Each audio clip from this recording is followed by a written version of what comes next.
So hopefully you have time to stick around for about that duration. So yeah, so this is our first ever running workshop online. Super excited. We've called it 1 mile at a time, how to safely and effectively run for the long term. And some of you know me, but many of you don't. Lots of names I've not come across before, but I'm Jenny McAteer. I'm the owner of Resolve Physical Therapy. Newer clinic opened almost 2 years ago. We're on the west side. Usually we ask people if they know where Broken Top Bottle Shop is. Most of the time the answer is yes, and we're in the same building as they are. I've been a physical therapist for 10 years now, all in outpatient private practice. It's probably my second year of being a physical therapist that when I was in Idaho, there's a PA that I was working with that introduced me to ultra running. He's a Patagonia sponsored ultra runner. And at the time, I didn't even know that was such a thing. I don't even like to drive 100 miles, let alone run anywhere close to that. So that right away intrigued me. And ever since then, I have been super into doing the running rehab stuff. Love it, super fun. It's probably a good portion of what we see here in the clinic. And then I have one other therapist here. And hey everybody, I am Jen Vermost. I am the other PT here at Resolve. So it's the Jen and Jenny dynamic duo we have here. I was born and raised in the Midwest. I am an avid runner. I've been a runner for a very long time. I've also been in the PT field for 16 years now and have dealt with my fair share of injuries over the course of time. So that's kind of where my love for running and treating runners sparked from. So I'm looking forward to giving you guys some good information tonight. So hopefully that will help you guys to run for the long term effectively and safely as well, and avoid injury as much as possible. So us runners, we love to beat ourselves up. So hopefully this information we have for you will kind of prevent that from happening. Okay, so some of you are asking already about some of the things that we were going to cover. So first, we are going to kind of go over the most important running muscles and how they're related to running. We're going to go over video gait analysis and some of the things we actually look at there and what that actually means. We're going to go over our wearable sensors that we have called DorsaVi and what kind of data that gives us. And then we get asked so much about shoes and what is the right one for me, blah, blah, blah. So we're going to have a whole section all about shoes. And then we're going to give you some 5 take-home key exercises that you can start doing right now, specific to runners. And then we have a ton of great giveaways at the end, a whole bunch of local businesses that gave us some good giveaways that you probably have read about or seen on our social media by now. Okay, so if you signed up, you should have had the option to download this worksheet. Basically, the first page was just kind of giving you an idea if this workshop would even be something that would be right for you and give us a little bit of information to go ahead with here. The second page was just to try to give you an easy way to take notes on this to keep things organized so you can still listen and take it all in as much as you can, and then just have a good place to look back at when you're done. Okay, so I wonder if she's here. Can you see if she's in? Is Melissa here? Is Melissa here? Our success story, we kind of want to open up with one of my favorite people in the world. Melissa is here. All right. We're going to give her a shout out. Shout out for sure. I started working with Melissa about 3 years ago. 40-year-old female here in Bend, and she was having hip pain with running. She's had some Achilles pain, occasional calf strain. So I have done a lot of video gait analysis on her. Now we've done our wearable sensor analysis on her, but initially 3 years ago, we found some glute weakness, some right foot and ankle stiffness. Her cadence was a little bit lower for her goals that she was shooting for.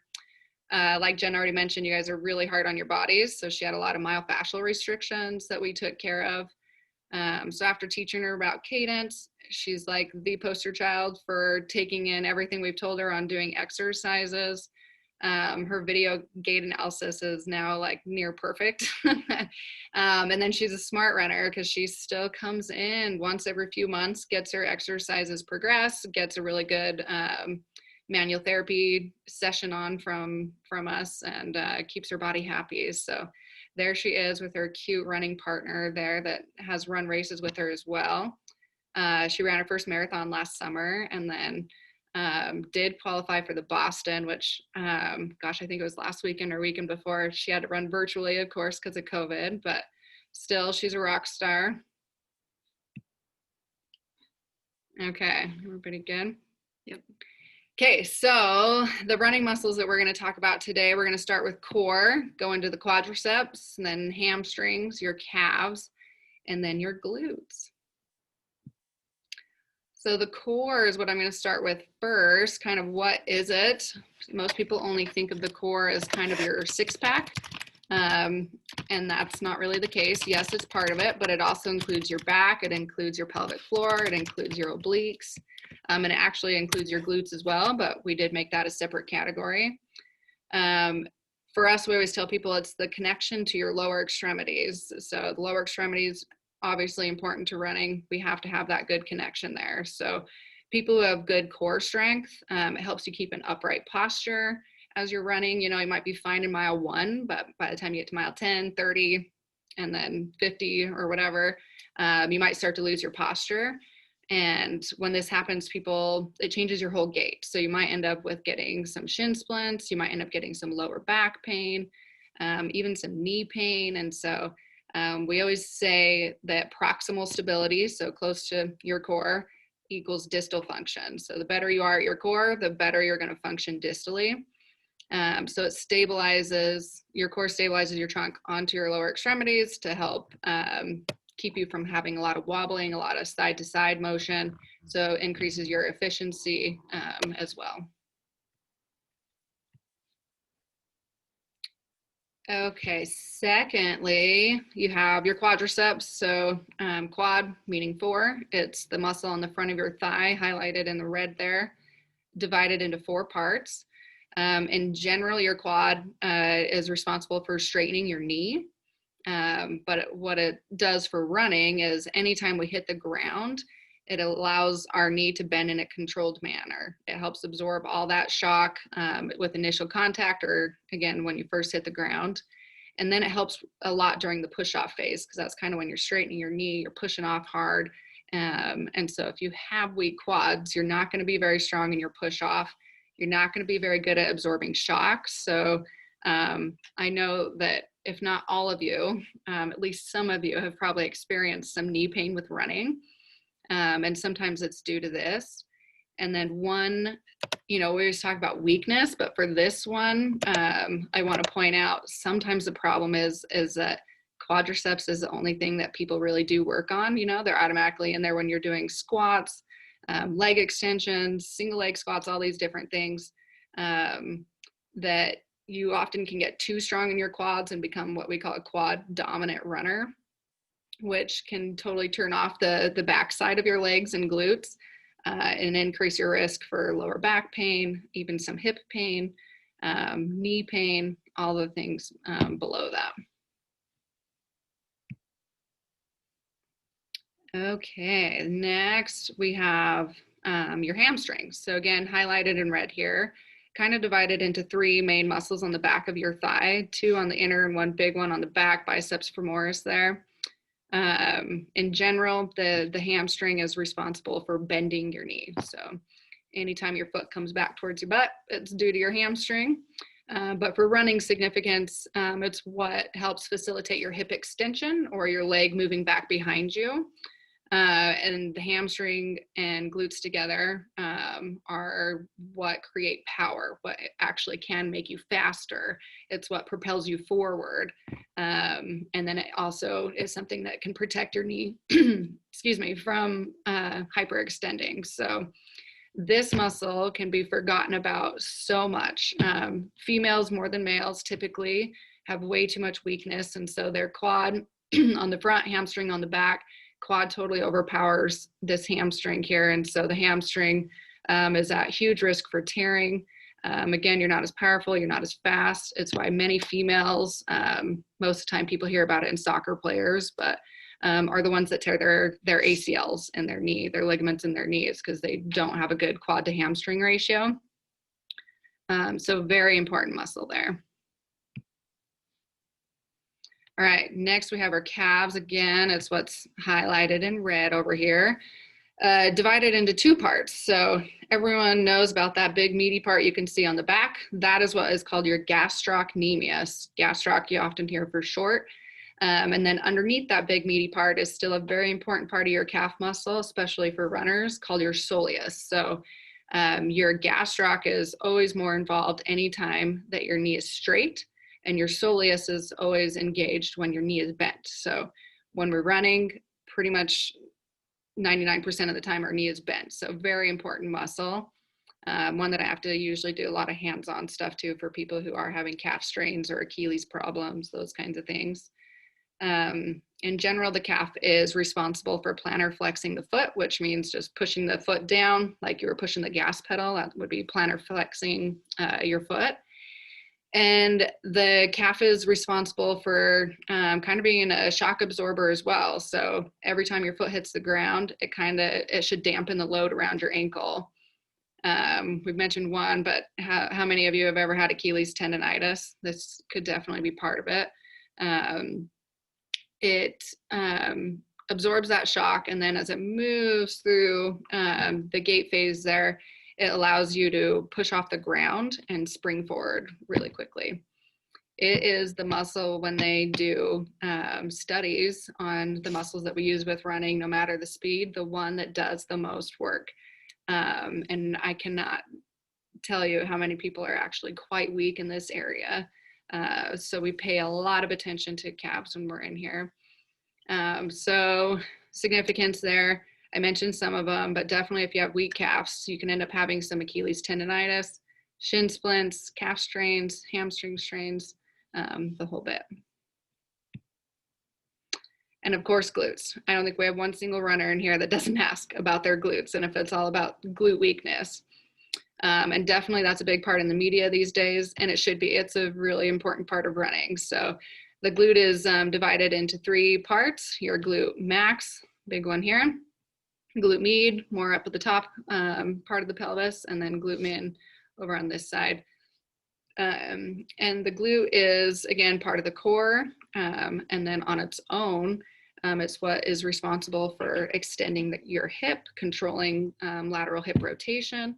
It helps hold your pelvis level. So especially here in Bend, where we have all the trail running, especially on uneven ground, really important to be able to hold a level pelvis with those things.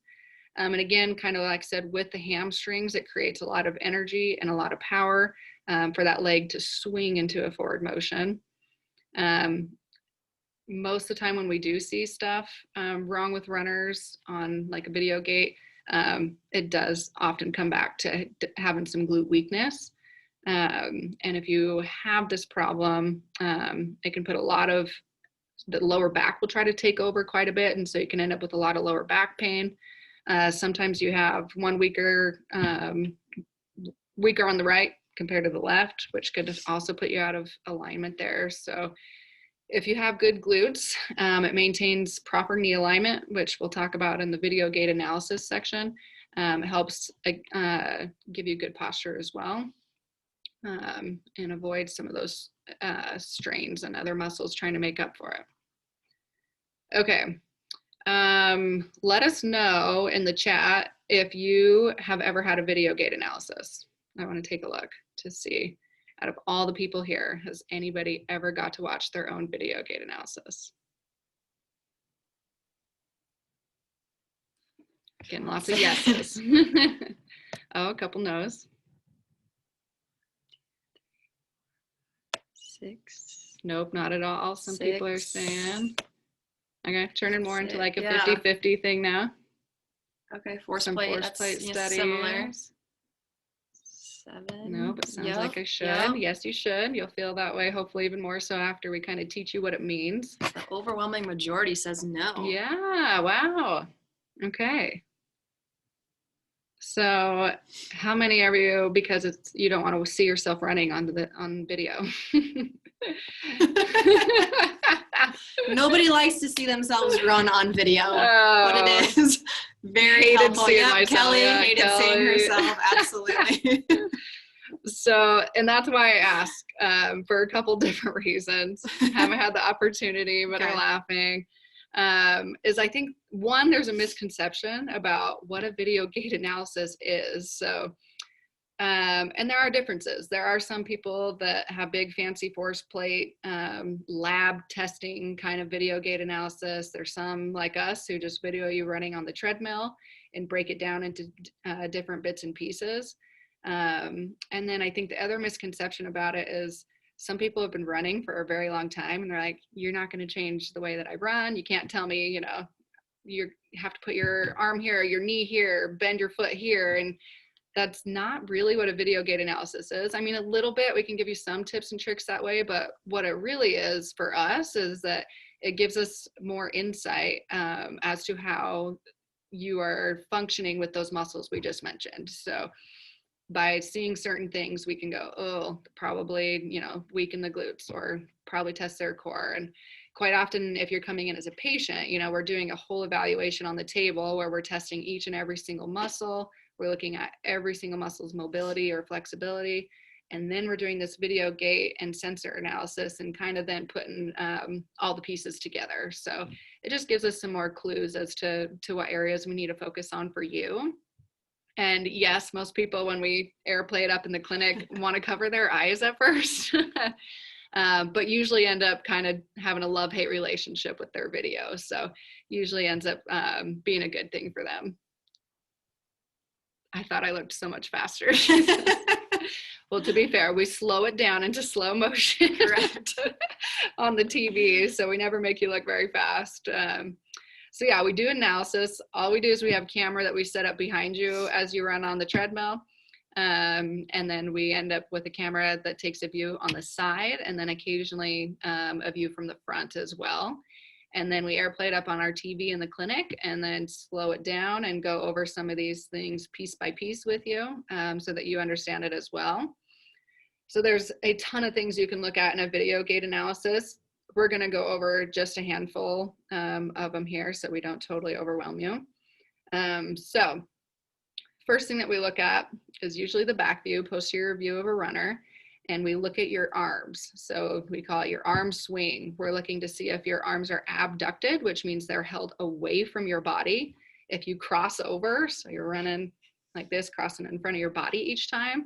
If your arms are in line, or if you're holding them excessively in front of you, or vice versa, excessively behind you. And for this runner, if you haven't guessed already, she has a very abducted arm swing. She has her arms held very far out to the side. You can see all this space in between here. And what this usually means for us is that she would have very bad core stability. So she might be able to do 50 crunches, but if we were to stick her into doing a bird dog or dead bug or even a single leg like Romanian deadlift type of a thing, she'd probably fall apart. And so it would be somebody that we'd prescribe a lot of core stability exercises to, ones that kind of test your balance and your core strength at the same time. Okay, doing good. Yep. Second thing we like to then drop down to is looking at a runner's hips. And so we look and mark if they drop or if they're internally rotated. So we pause the video in multiple frames and try to take an average, but so we do, and the foot and leg is directly underneath you, what's happening to this opposite hip. So if you were to take a line straight across and then see, and then a line down following her hips, sometimes you can even follow the shirt line if you're not used to looking at them, but you can see that her right hip is dropping. And what that means to us is that her left glutes are weak for her, or what we call glute inhibition. So say we did your evaluation on the table and your glutes tested super strong, but for some reason, whenever you get moving dynamically, they don't turn on for you. And that's called glute inhibition. So then it's kind of a different set of exercises we go through to try to get that glute to want to turn on actually during running. I have some more examples of this one to kind of give you an idea. So this runner on my left here shows the hip internal rotation. So what that means is that as she lands on this leg, it's not directly underneath that hip. It falls inward. So some people will call this knee valgus, and I usually call it hip internal rotation because it's usually a glute problem. So you can see that knee falls in and that hip starts to drop. Okay, and then I thought I'd show you an example of nice level hips there. So she's got this leg directly underneath her, and I drew a line probably right in your way, but it's super level. No, if I were to take that away, her t-shirt would be perfectly straight. You don't see it dropping on one side or the other. So hips are super strong. And some of you might recognize yourself in some of these pictures. Okay, last thing for the back view is, of course, what everybody has always heard is the word pronation. Do I pronate? We get that question probably just as much as about shoes. And Mythbuster kind of number one, pronation is normal. Okay, so we should say some pronation is normal. That is just the normal part of the gait cycle, whether we're walking or we're running. We have weight that starts on our heel and transfers over to our first toe, which makes you pronate a little bit. So when we are looking at the video gait analysis, the three things that we look for is supination, which is opposite of pronation. You're actually kind of rolled out on your heels if you're neutral, or if you excessively pronate. So we're going to use the word excessive pronation. So this person has a little bit of excessive pronation in this video here, where you really see that foot breaking in. And the significance of this is it may not hurt, but if you continue to run like this over time, it's really going to wear things out. It puts your knee and hip out of alignment every time you hit that foot. So we've had people with like anterior in the front knee pain, runner's knee, Achilles tendon pain. A lot of times we'll get some shin splints complaints with this, and not as often, but definitely occasionally can get plantar fasciitis. And so that's pain in the arch of your foot, if you haven't heard of that before. All right, so then we switch to the side view of a runner. And the two things are talk about just a couple things from the side view, but the first thing that we look at is your posture. So we've already mentioned that quite a few times with having good core strength, hamstring strength, but posture is important. So we mark it when we do your video gait analysis as anterior, which is slightly leaning forward, which is ideal. That's what you want. Neutral, where you're standing straight up, or backwards, where you actually have a posterior posture, or what we call a backseat runner, and it does happen. So this first runner here, where we marked good, treadmill arm is almost right in the way, but you can see that she's got a nice slight forward lean from the hip there as she's running. And why this is helpful is because then you're using momentum on your side, so you can push through much easier. You're not pulling yourself along, you're pushing along. Much more efficient use of your muscles that way. This other runner, her posture is much more straight or neutral, as we would call it. So not as good as you could be with the anterior. So she's going to have to work a lot harder to pull herself along with those muscles than she would be if she could just push along and have momentum on her side. Doing good? Don't forget, you guys can totally ask questions along the way. Let me know if I'm going too fast, or if you are totally lost. Second thing that we probably get asked all the time once we do this is if they're a heel striker. So Mythbuster kind of number two for the evening is that heel striking isn't always bad. So a lot of the conversation has switched over to it's not about how you land, but where you land in relation to your center of mass. So if you're a heel striker, but every time you're landing, you're very close to your trunk, which is your center of mass, not going to be much of a problem for you there. However, if you got that leg way out in front of you, so this one's kind of showing, with the green foot here, a heel striker. If you got that leg way out in front of your center of mass and you're hitting that heel hard, then yes, that's not a good thing. You're going to be getting a ton of ground reaction forces coming up and hitting on those knee joints terribly, all the way up to your hip if it's bad enough. And then we have, so we do mark you as a heel striker, a midfoot striker, or a forefoot striker. And then we kind of decide if that's an okay thing, depending on where you're landing. This one with the white shoes kind of shows more, if you could see him actually finish his stride, there would be more of your midfoot or forefoot striker. And midfoot is definitely ideal, definitely helps you be a bit more efficient. And people who are usually at a good cadence are like that, but we'll talk about that later. So again, it's not about how you land as much as where you land, which we can see that all on video. Okay, right. I get to let Jen talk now. Switcheroo here. So Jenny touched on everything we look at with the video analysis, but something else that we do unique here at Resolve is the DorsaVi sensor analysis. So we are fortunate, we are one of 2 clinics in the state of Oregon that actually has DorsaVi. And what it is, you can see by the picture here, they're 2 tiny little sensors that we place on your shins. They're placed there based on your height, and they measure all sorts of different things. But most importantly, you know, when we look at a video gait analysis, we can review that in slow motion and we can sort of break things down a little bit. But what makes the DorsaVi so unique is this is going to pick up on things that we cannot see with the naked eye. So actually measuring the forces that are going through your legs. And so that becomes very important as well, because it gives us further input into how you're actually running and more so the efficiency of how you're running as well. So I do want to cover just a couple things of what the DorsaVi measures. So bear with me on this one.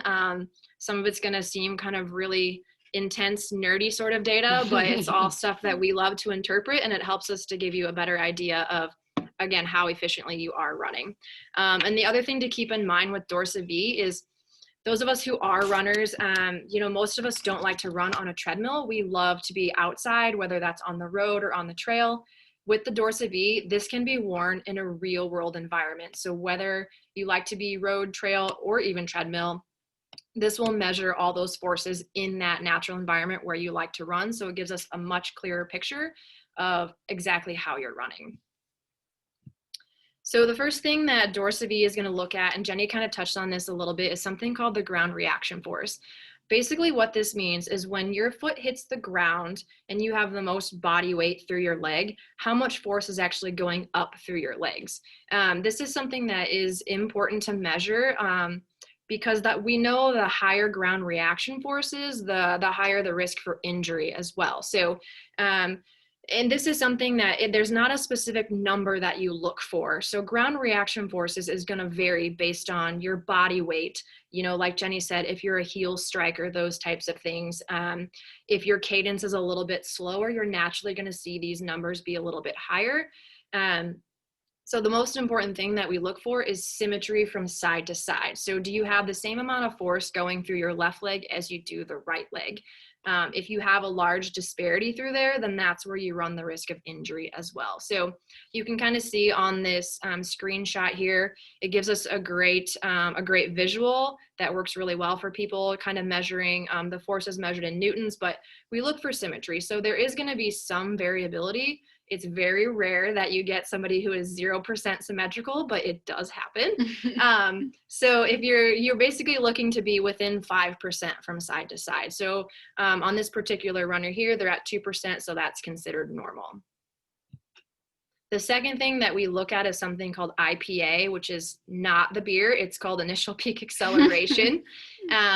What this is measuring is initially when your foot hits the ground, it's kind of the loading rate through your foot, which essentially translates to how much control do you have through your leg when your foot hits the ground. So again, this is one of those things where if you have a higher IPA, you actually run the risk of, developing things like stress fractures and things like that. So when that foot hits the ground, if you are really lacking control through that leg, through the foot, sometimes it's a hamstring issue as well. As you bring your leg forward, if the hamstring, like Jenny said, tends to be weaker and cannot slow that leg down, sometimes you lose a little bit of control through your leg as well. And so that will change the IPA measurement. So typically the lower IPA that you have usually correlates to you being a more efficient runner. And so again, this is one of those things where we look at symmetry from side to side, making sure that there's not a huge difference from left to right. And so sometimes this will depend on, you know, the shoes that you're wearing or the surface that you're running on as well. So keep that in mind. And then the other big thing that we look at is something called ground contact time. So what this is looking at is it's measured in milliseconds. So it's a very finite amount of time, but essentially from the time that your foot hits the ground, how much time do you spend on that foot before you come off of that leg? So again, we're looking for symmetry. Typically, if there's anything about a 20 millisecond difference from side to side, that will tend to point us in the direction of something being off. So keep in mind, if you have pain, let's say, for example, you have pain on the right leg, your ground contact time will be less, typically because you're trying to get off that leg sooner because it hurts. If you are running without pain and you notice that that ground contact time is different, sometimes that's because you lose some, what I like to call recoil in the muscle. So let's say, for example, you've had a hamstring injury, Achilles tendon injury, things like that. You may be running pain-free, but you can still lack sort of that recoil or that responsiveness through the tendons of those muscles. And so if you're pain-free, but you still have a lag on that ground contact time, typically that's a force or a strength or a power issue that still needs to be addressed.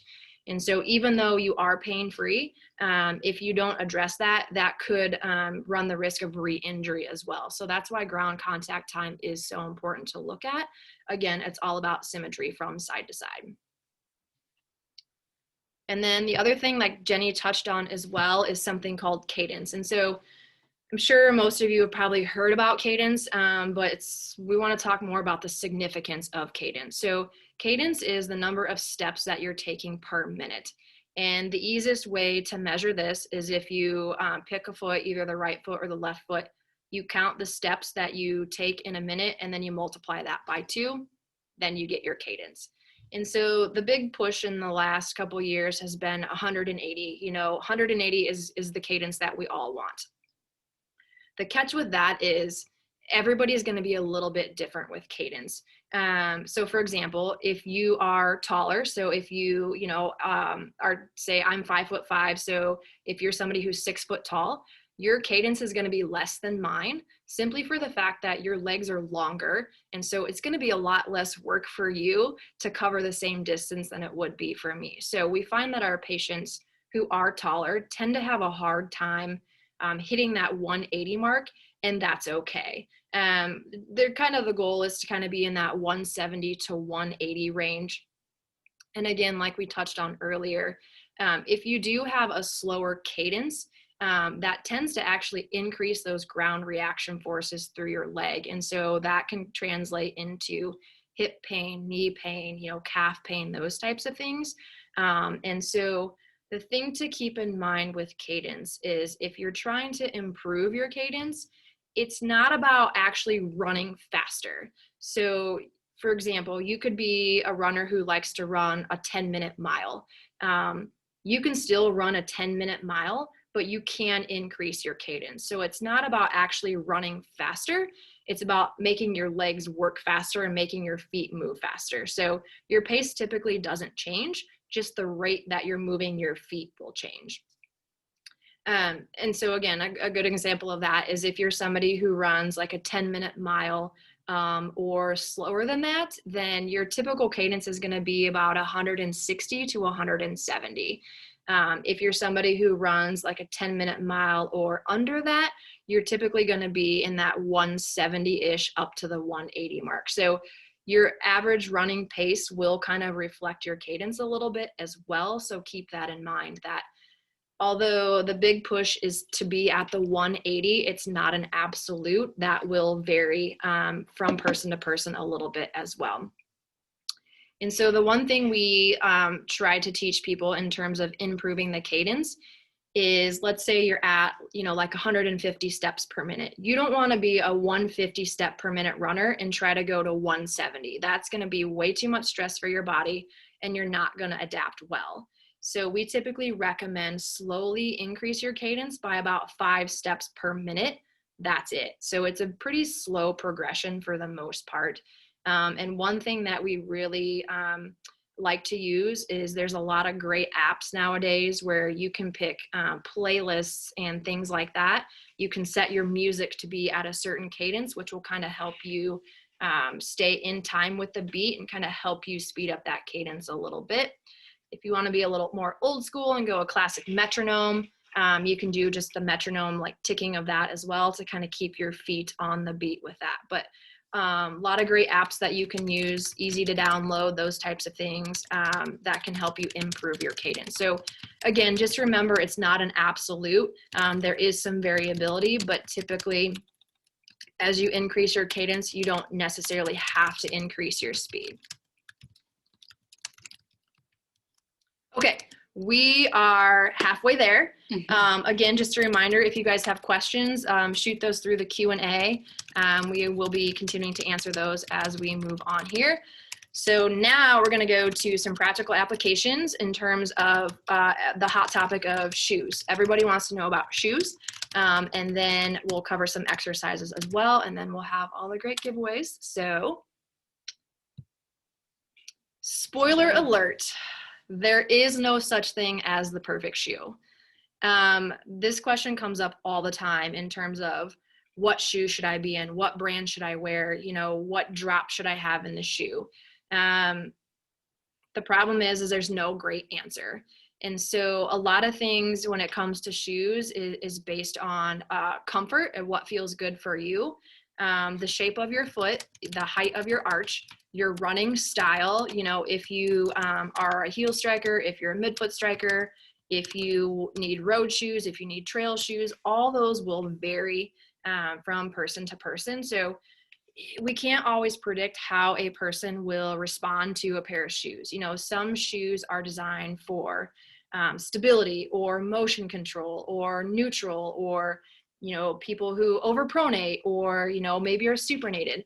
That's a very big generalization. So you can't always just go in and pick a shoe off the shelf and anticipate it to work for you. So a couple of things that I like to recommend is when you're trying on a pair of shoes, if you like to run in the morning, go try on shoes in the morning. If you are an afternoon or evening runner, like after work, go try on shoes at that time of day. So naturally, as we go through the day, our feet will swell. And so that's one thing that you have to keep in mind is when you're trying on a pair of shoes, they need to kind of fit the typical time of day that you like to run, because there will be a little bit of variability throughout the daytime. The other thing that I recommend as well is whatever socks that you like to run in, wear those when you go to try on shoes. Sometimes as runners, we like to have a little bit thicker sock. Some people like a real thin sock. So you definitely need to try on the shoes in the normal type of socks that you wear, because that will make a difference as well. And so one thing to keep in mind, no matter what happens, no matter what shoe you choose, it should be comfortable. So pretty much when you put that shoe on, you should feel pretty good about it. You shouldn't feel like when you purchase a pair of shoes that you have to break it in to make it more comfortable.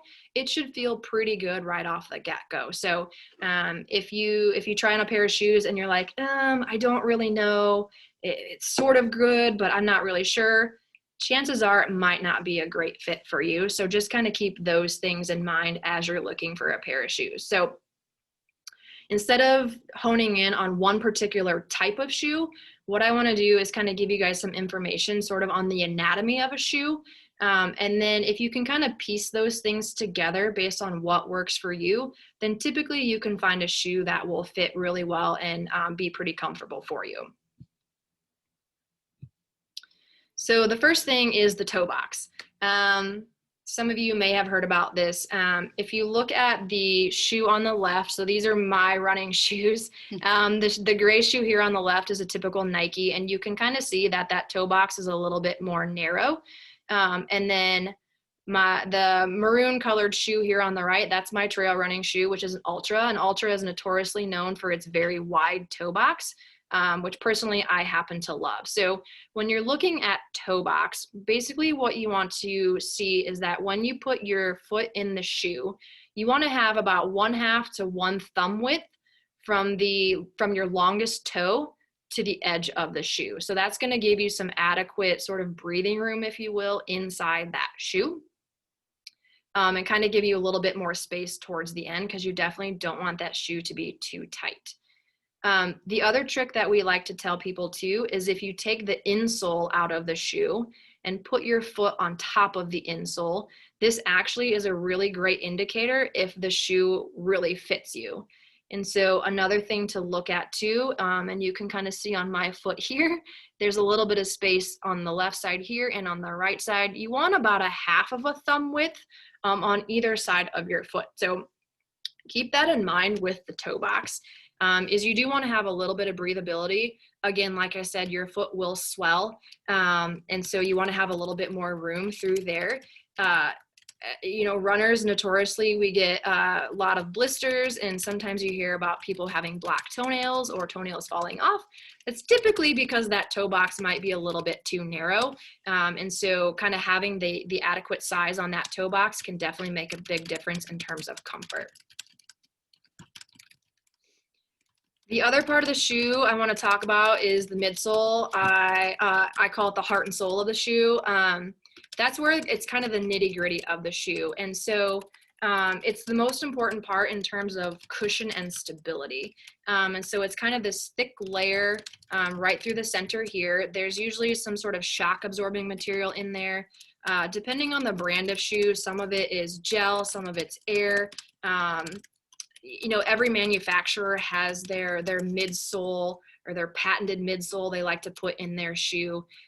Everything is a little bit different. And so if you find a midsole that tends to work for you, whether that's air, gel, anything like that, quite honestly, it doesn't make a difference. So biomechanics research has come out that said there's really no advantage to one type of midsole over the other. Again, it's one of those things where it's what works for you, what feels best for you. So sometimes I have patients who kind of find a shoe that they love or a brand that they love, and that's what they stick with because that's what works for them. So sometimes it can be a little bit of a struggle to find a shoe that has a comfortable midsole based on the shock absorbing qualities and things like that. But you just kind of have to keep trying on shoes until you find something that really works for you. And then lastly, the big one is the shoe drop.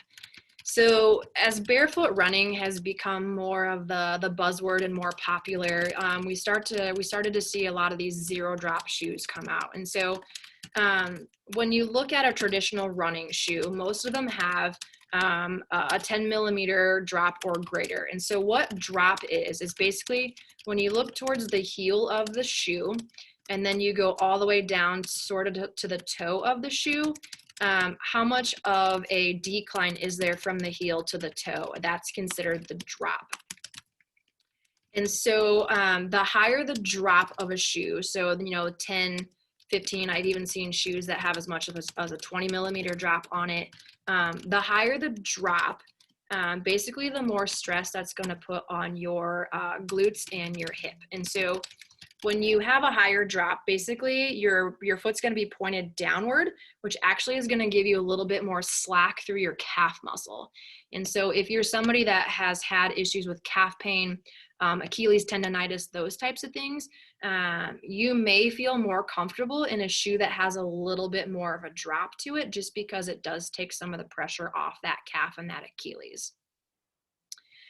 Now, when you look at a zero drop shoe, you look at from the heel all the way to the toe. That means there's no deviation whatsoever. It's flat all the way across there. And like I mentioned, Ultra is a big one. That is a zero drop shoe. The thing about the zero drop shoe is it's not for everybody. You really have to be able to tolerate a zero drop shoe to feel good running in it. So again, when that shoe is nice and flat, you're going to put more of a stretch on the calf, a little bit more stress through the Achilles as well. And so you have to have excellent strength of your lower leg, excellent strength through your foot and ankle to really be able to tolerate a zero drop shoe. And so again, they're not meant for everybody.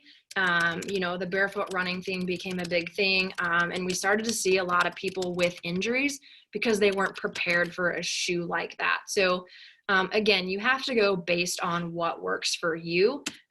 You can't go based on what's the latest and greatest, you know, the big hot item that's come out. You have to stick with what works best for you. And then lastly, when it comes to shoes, mileage. So this is one thing that we kind of harp on people quite a bit with is, how long have you had your shoes? So the recommendation is typically to change out your shoes about every 400 miles, or if you're an average recreational runner, about every 6 months. Personally for me, I don't like to go 400 miles. I can tell a difference in my feet. My feet get achy, those types of things. So I tend to go about every 300. But again, that 400 miles, it's not an absolute. You really have to go with what feels good for you. But yeah, if you've been running in the same shoes for a year and a half, it's time to get a new pair. The other thing to keep in mind as well is when you buy a pair of running shoes, they are designed to be running shoes.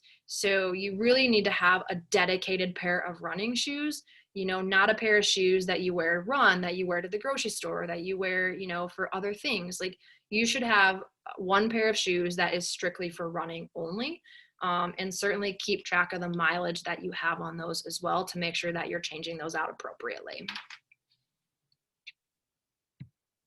All right, Jenny is going to take back over and talk about exercises. Okay. All right. So let's share in the chat. How many of you do a strengthening routine right now? We'll take a look at your answers.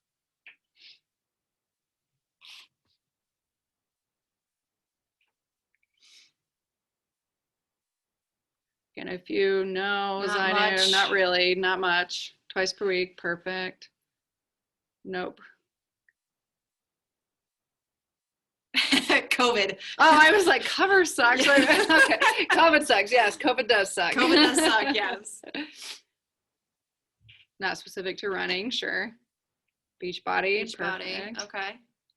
Okay. So at least. So some. Yeah, at least we got some of you. So especially when I first started working with runners, they were almost afraid to do strength training. They thought it would slow them down. They would gain, you know, too much muscle mass. But it's definitely not the case. It's vice versa. It's going to make you a faster, better, more efficient runner, as well as decrease your risk for injuries. So strength training definitely needs to be a part of a runner's routine. Twice a week is usually fine. 3 times a week is our general recommendation. So we kind of picked these 5 basic exercises to start off with. There's a million of them that we could definitely go through and go for, but these are some of our favorite that we start people on and then kind of progress from there. And they coincide with the most important running muscles that we covered earlier. So my very first one I'm going to give you is for your core. And because of COVID sucking, by the way, these are all things that you can do at home. You don't need a ton of equipment for, or none for, I don't think, on any of them. There's some options too, but you can go either way.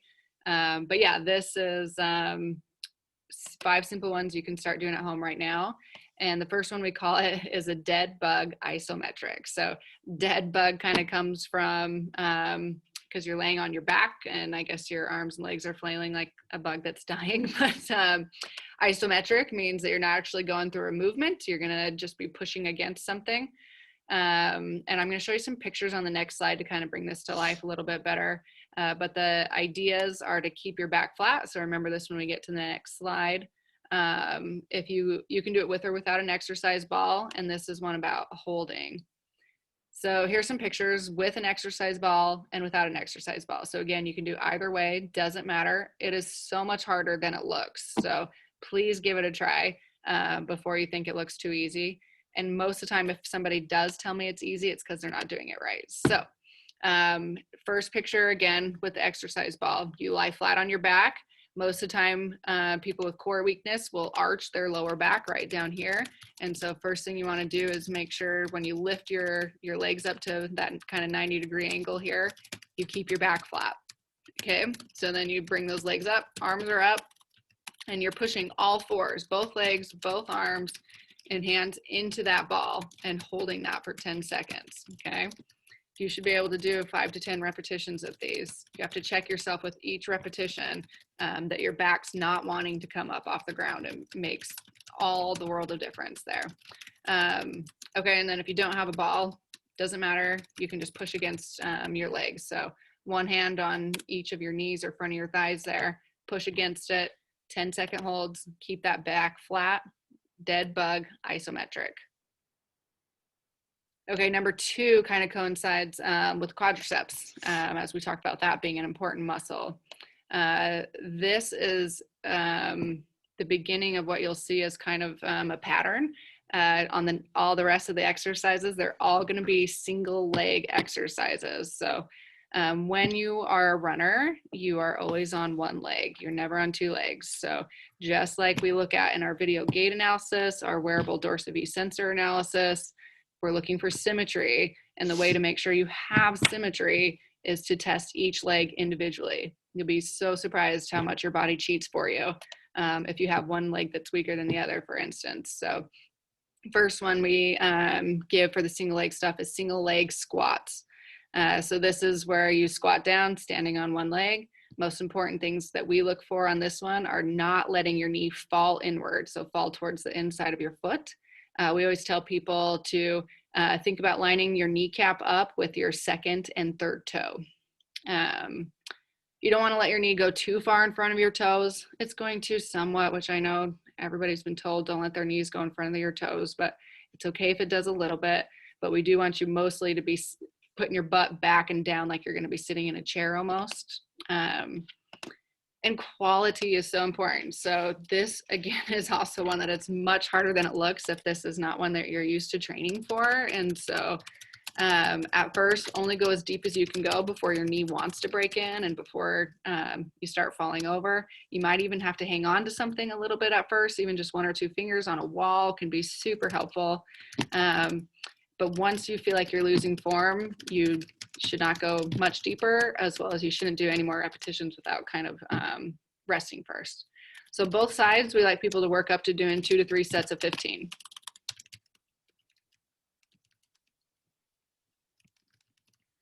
Okay, third key exercise, also one of my favorites here. So this is where the nerdy part comes in. It doesn't get excited about this stuff. So we call it the poor man hamstring curl. So this is one that gets to focus on the hamstring. It isolates out the hamstring for you a little bit. And this is the one that I was saying is so forgotten about, which makes our quad to hamstring ratio so far off. And you don't need a lot of equipment. So if you are someone who's going to the gym, this would be where you have, you know, the bar behind your legs and you're bending your knees and legs against weight. But for this one, you lie down on the ground, you put your foot up on a chair, and key things to understand about doing this one right is you don't want to put your entire leg on the chair, just like she's doing. You only want to put your heel on the chair, other leg stick straight up. And then you want to brace your abdominals, squeeze your glutes, and then push up. You should definitely feel your hamstring engage. So has anybody ever done too many calf raises to where you like couldn't walk very well the next day? I always tell people this when I show them this exercise, because again, it's much harder than it looks. And this is one of those exercises that will kind of do that to you. So if you do too many, you'll definitely be sore the next day. So we start people usually off between 5 and 10 repetitions. We're getting some good comments.